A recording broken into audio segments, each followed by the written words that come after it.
Alright, Quakecon just ended. You know the deal. It's time to talk about Doom. To be honest, I was pretty disappointed with the amount of info we got from Doom.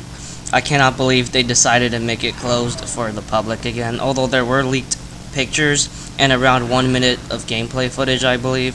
It's multiplayer footage, that is. So, I guess they weren't really strict this year, but I think it would have been nice to see, full gameplay videos of the multiplayer footage, since I just think it's really nonsense that they decided to show us more single player screenshots, but they keep the multiplayer on the down low.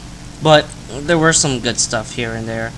I'm kind of happy they decided to update news on the beta, because that was definitely like one thing that I was really looking forward to hearing about Quakecon, and they definitely did. Now it's going to have an alpha, but only a specific amount of people will get in. I think it's kind of nonsense, since, there's an alpha just to hold off the beta even longer, because I really think it should be here sooner, but oh well. Hopefully I get in, because I've been a fan for id for so long, and I just feel like my criticism would be fair and just right for them. I also would love to interact with you guys about my feelings on the game. Not only that, I just love answering questions if you guys are concerned of whatever thing you want to know about the beta. So they definitely showed off more stuff about multiplayer, and it's been getting mixed responses. First of all, it's similar to Q3A, which a lot of people are praising for, but there's also loadouts where you can only carry 2 weapons, like only 2 weapons.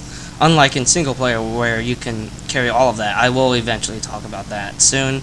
There's no strafe jumping, and so much more that I'll give my insights on it as you listen to the video. So I'm happy that it's similar to Quake 3, but hopefully not too identical. I played Doom 3 multiplayer, and it was fun, but it literally felt like it was the same game with just better graphics and some minor changes here and there. But I had my good times with it. CTF was definitely a blast if you played it back when the expansion pack was released. I don't know how I feel about the Revenant power up. From what I'm hearing, it's really good and a highly valuable item that you really want to go for, and apparently he can kill you really easily, but I heard he's not easy to kill.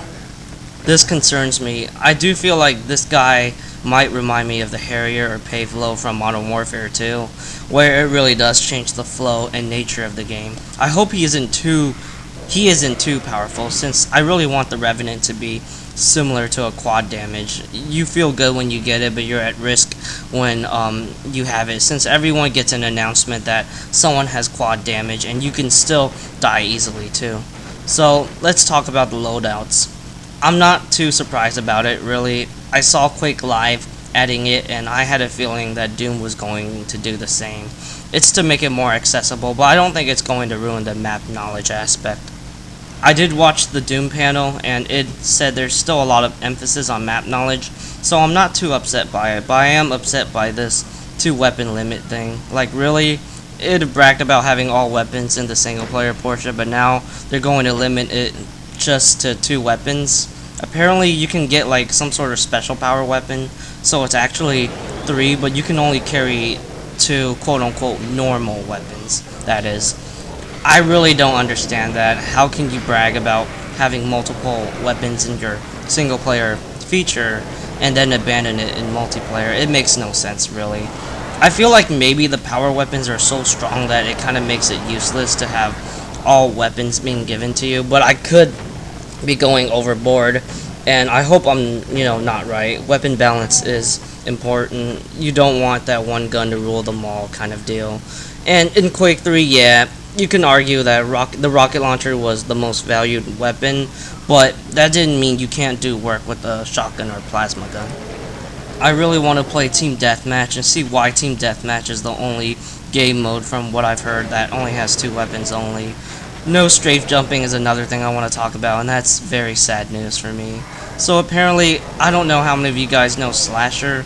He's known for being like a huge supporter for esports. I think he's an esport journalist or something, but he got news that Doom won't have strafe jumping, and that's pretty sad. I do feel like Doom is trying to go back to that very bare bone basic arena style shooter with modern sensibilities, but in this day and age, I feel like you gotta have a movement mechanic in, an arena shooter. It just works well and fits well like peanut butter and jelly.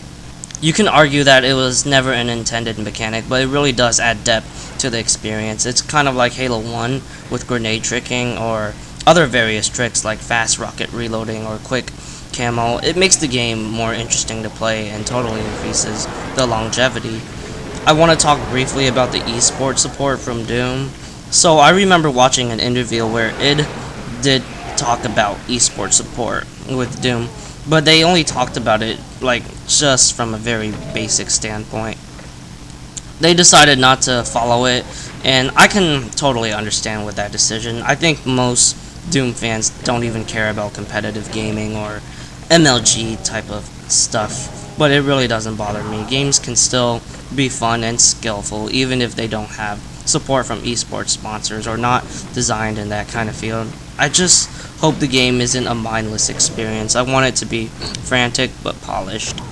So far, that's all I've been, hearing from the multiplayer news, and I've been pretty much mixed with it.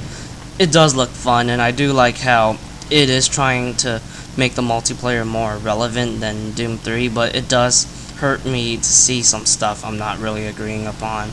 Like I said, I freaking hope I get that alpha invitation. I really want to play it and try to see why it decided to put these features in multiplayer. I do want this multiplayer experience to be a pub-star friendly game. Fun for all kinds of players where, you're just a weekend gamer or you're a hardcore gamer and so on. And I hope this game will actually have many people playing it because Quake Live did not succeed what it wanted to do, unfortunately.